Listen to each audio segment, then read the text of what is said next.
मैं रामसूर्य सिंह वंदना शिक्षण संस्थान से 10वीं वर्ग के लिए आज लेकर उपस्थित हूँ जीव विज्ञान का भाग 5 अर्थात पांचवा दिन। पांचवा दिन से पहले 4 दिन में 4 क्वेश्चन हम बनवाए थे। उसी तरह से आज हमारा क्वेश्चन होगा आपके लिए एक पुष्प के अनुदैर्ध्य काट का सचित्र वर्णन करें। एक पुष्प के अनुदैर्ध्य काट का सचित्र वर्णन करें। प्रिय बच्चे, यहाँ पर हम एक फूल का चित्र पहले बनाएंगे, नामांकित करेंगे, उसके बाद उसका वर्णन करना है। परीक्षा में अगर पूछता है कि सचित्र वर्णन करे तो चित्र भी बनाना होगा, नाम भी लिखना होगा और वर्णन भी करना होगा। अगर सीधे पूछता है कि नामांकित चित्र बनाए तो नामांकित चित्र बनाएंगे, वर्णन नहीं करेंगे। जैसा क्वेश्चन रहेगा वैसा जवाब देना होगा। इसके लिए जब भी फिगर बनाया जाए तो प्रिय बच्चे ध्यान देंगे कि आपके सर जहां भी फिगर बना रहे हैं पहले उस फिगर को कहां से शुरू कर रहे हैं। जहां से शुरू कर रहे हैं वहीं से आप शुरू करेंगे, तभी आपका फिगर बनेगा। जैसे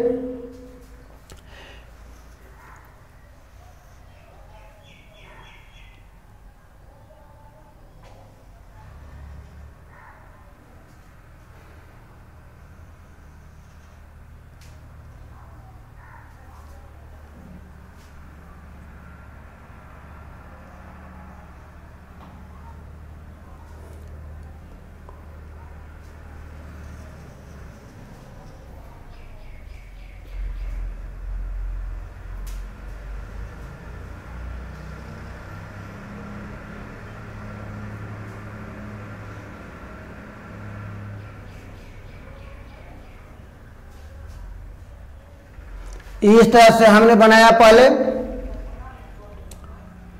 उसके बाद में यहां से हम ऐसे खींचेंगे, फिर यहां से ऐसे खींचेंगे, फिर एक और खींचेंगे। इधर से भी प्रिय बच्चे इस तरह से एक खींचेंगे। इस तरह से मेरा 5 होगा, 5 इसकी संख्या होती है। उसके बाद में प्रिय बच्चे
इस तरह से प्रिय बच्चे हम जो है एक फूल का नामांकित चित्र बनाया।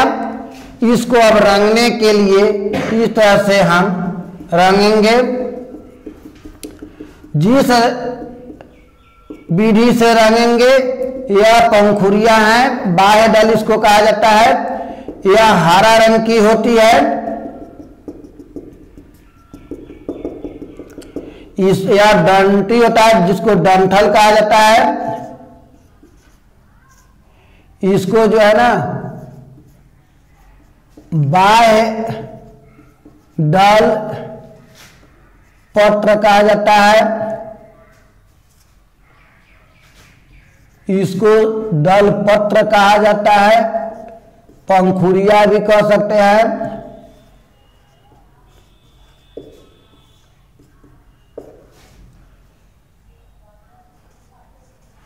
यह जो होती है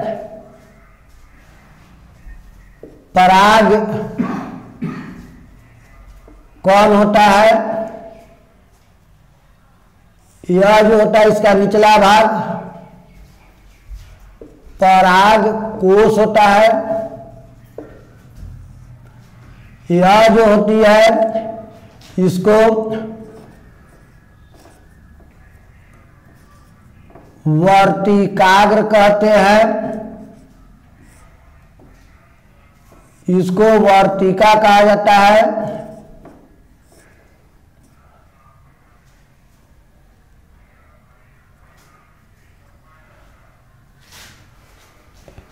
इस तरह से प्रिय बच्चे यहां इसको कहते हैं स्त्रीकेसर, और यहां ये भाग होता है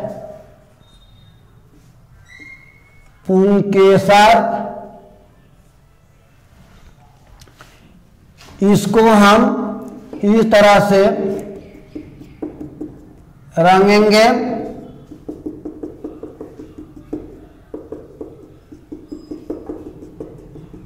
इसको नहीं रंगा जाएगा क्योंकि यह नली जैसी होती है, रिक्त स्थान होता है, खाली स्थान होता है।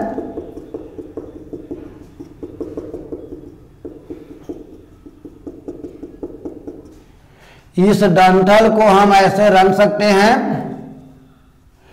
प्रिय बच्चे रंगना भी एक कला होता है।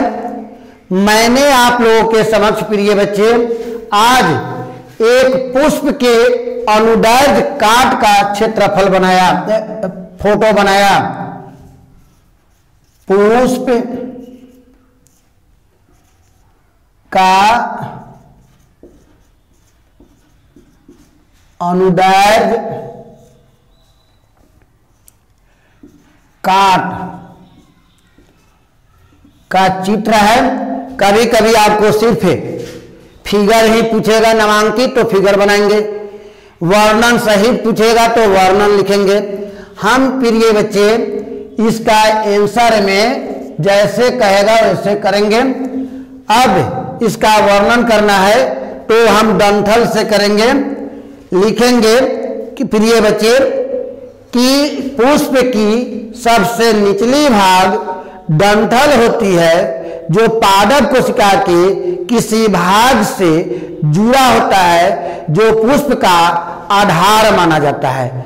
उसको हम लिखेंगे जैसे प्रिय बच्चे मैं आप लोगों के समक्ष एक पुष्प लाया, अड़हुल का फूल है। यहां जो आप देख रहे हैं इसी को डंठल कहा जाता है।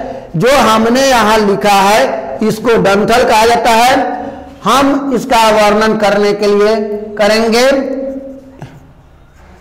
पुष्प में एक डंठल होती है जो तना से जुड़ा रहता है।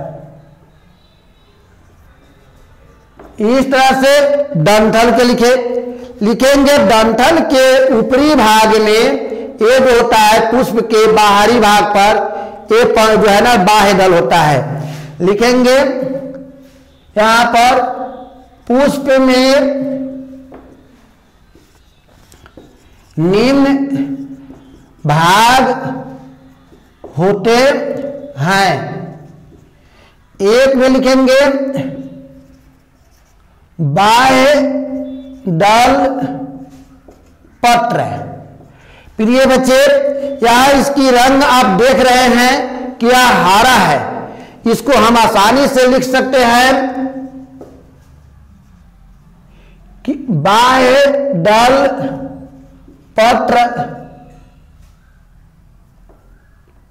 का रंग हरा होता है। इनकी संख्या, अब इनकी संख्या कितनी होती है, एक स्थान से कहीं से इसको चीरेंगे यानी हटाएंगे। इस तरह से प्रिय बच्चे जब मैंने हटाया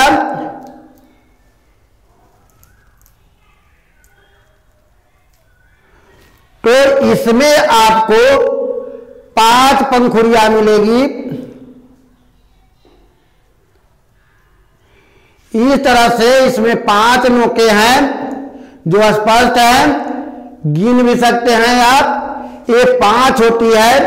इससे आप इसको देखें, इसकी संख्या 5 है और यह हारा होती है, लिखेंगे इनकी संख्या 5 होती है। इसका कार्य क्या है प्रिय बच्चे, तो इस फूल को बाहर से आने वाले आघात को यह रोकता है। यानी इस पुष्प के अंदर की भाग जो होती है, जो जयांग होता है, जिसको अंडाशय कहा जाता है, इसको कहते हैं अंडाशय।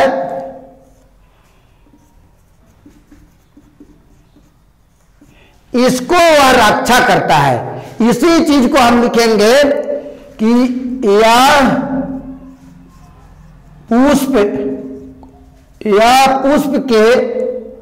पुष्प को बाहरी आघातों से रक्षा अर्थात सुरक्षा करता है। इसकी कथा कहानी खत्म हो गया। या बाहर से आंधी झकर हो, पानी हो, मिट्टी हो, सबसे अंदर के जयांग का यह रक्षा करता है। प्रिय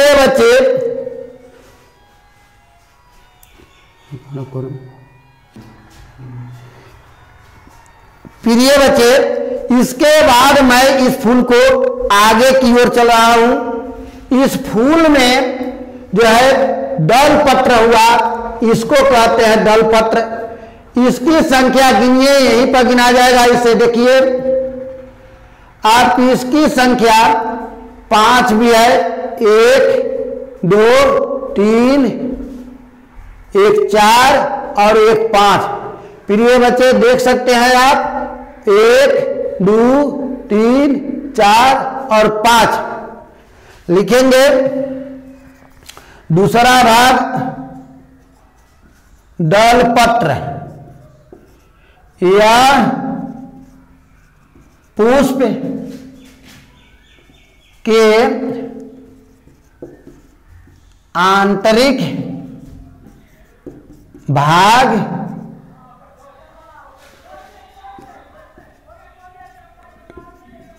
की सुरक्षा करता है। इनकी संख्या 5 होती है। तीसरा भाग बच्चे यहां पराग कोश का हुआ। पराग कोश, अब इसको जो है ना चीर के हटाएंगे, तब हम पराग कोश में पहुंचेंगे। देखिए बच्चे, इस तरह से मैंने इस फूल को आगे की ओर या अर्थात इसके अंदर की ओर घुसा।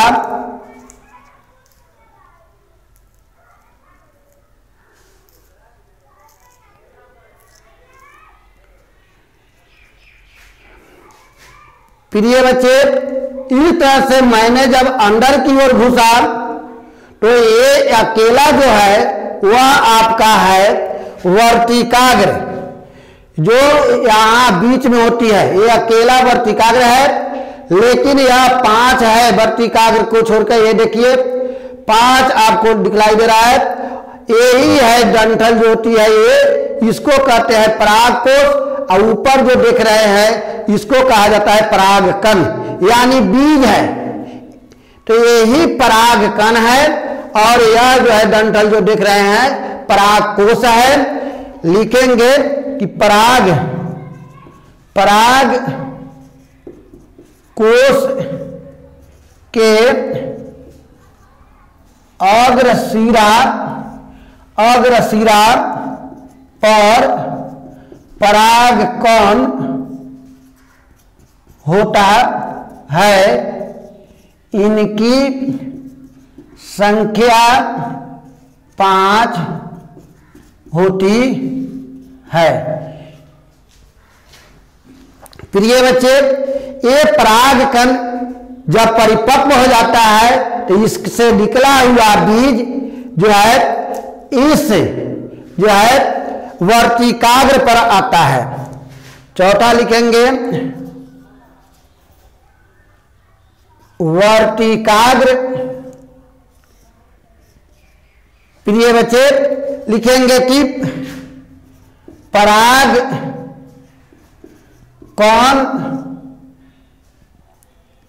किसी माध्यम से अर्थात हवा, पानी, कीट आदि के द्वारा जब वर्तिकाग्र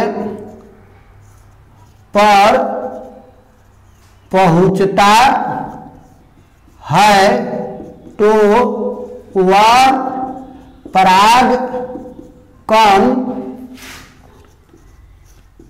वर्तिका के द्वारा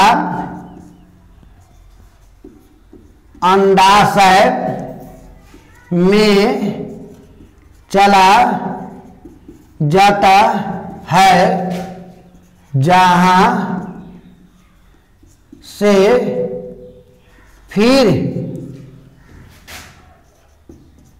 पौधों को जन्म देता है।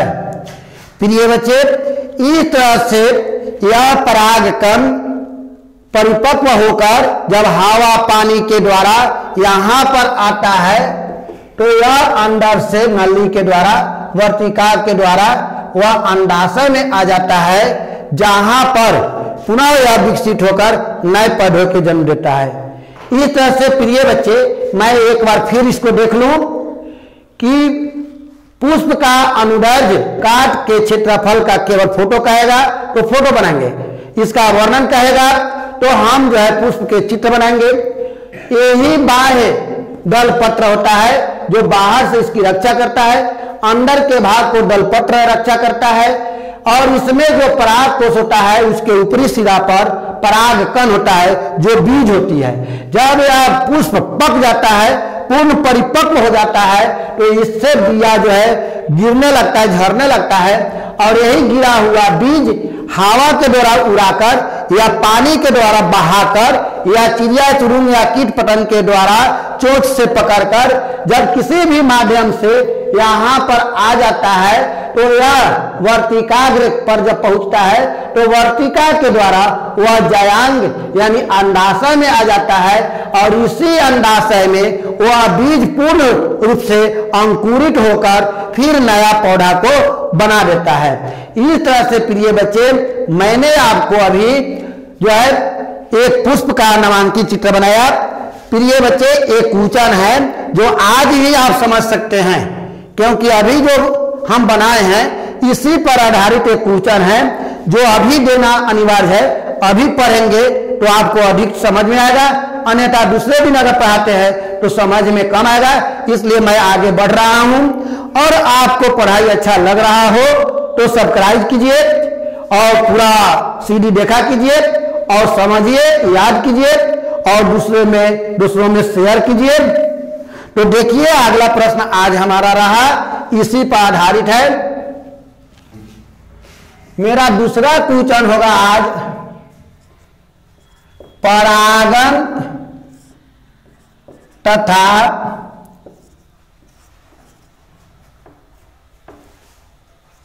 निषेचन क्या है। परागन तथा निषेचन क्या है। प्रिय बच्चे, इसी के आधार पर हम आंसर देंगे। परागन देकर डैश देंगे। परागन और निषेचन, परागन पादप में होता है, पौधा में होता है, और निषेचन जीव जंतु में होता है, मानव में होता है।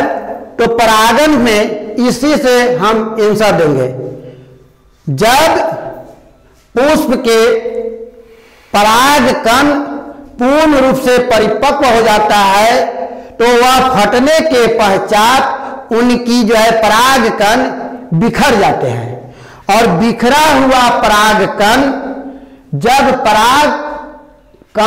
जब वर्तिकाग्र पर किसी माध्यम से, जैसे हवा, पानी, कीट पतंग के माध्यम से आता है, तो वर्तिकाग्र के द्वारा अंडाशय में जाकर जो है पूर्ण विकसित होना, फिर से नए पौधे बनाना, फिर से जन्म देना, वह परागन क्रिया कहलाती है। हम लिखेंगे इसमें, जब परागकण पूर्ण विकसित हो जाता है तो वह बिखर जाता है, तब यह बिखरा हुआ परागकण हवा, पानी, कीट के द्वारा वर्तिकाग्र पर पहुंचता। प्रिय बच्चे, परागन की परिभाषा देंगे। जब परागकण पूर्ण विकसित हो जाता है तो वह बिखर जाता है, यानी झड़ जाता है। जैसे पपीता जब पूर्ण विकसित होता है, ऊपर पक जाता है तो गिरता है तो बिया छितरा जाता है। अनार जब अपने से पक कर फट कर गिरता है तो उसका बिया बिखर जाता है। उस बिया को, उस बीज को जब चिड़िया चुरुंग चोंच से पकड़े और ले जाकर यहाँ पर छोड़े, हवा उड़िया कर वहां पर छोड़े, पानी दहा कर कहीं ले जाए, दूसरे जगह जब उसको अनुकूल परिस्थिति मिल जाती है तो वह पूर्ण विकसित फिर हो जाता है, नए पौधे को जन्म देता है, तो यह क्रिया ही हमारा परागन कहलाता है। अब दूसरा हुआ निषेचन।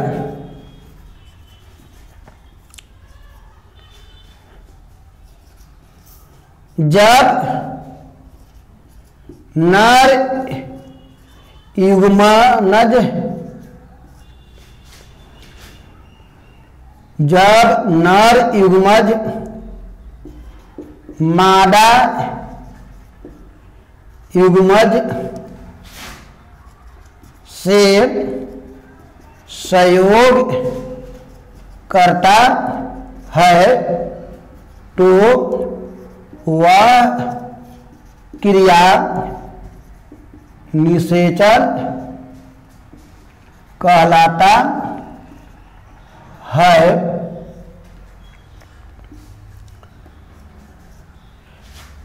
जब दो नर युग्मज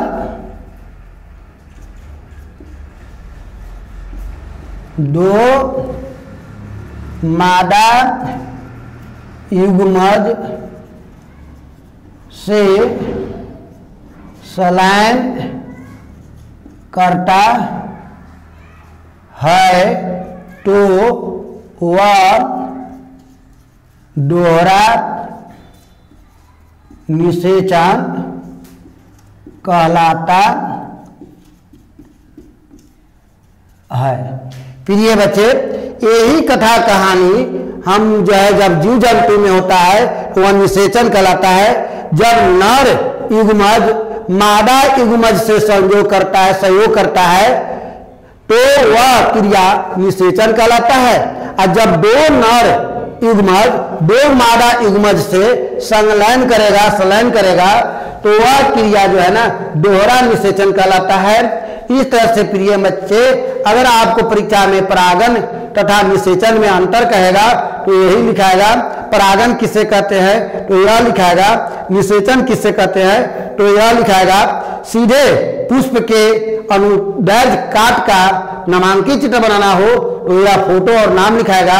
वर्णन करना हो तो जैसे मैंने वर्णन किया इस तरह से लिखाएगा।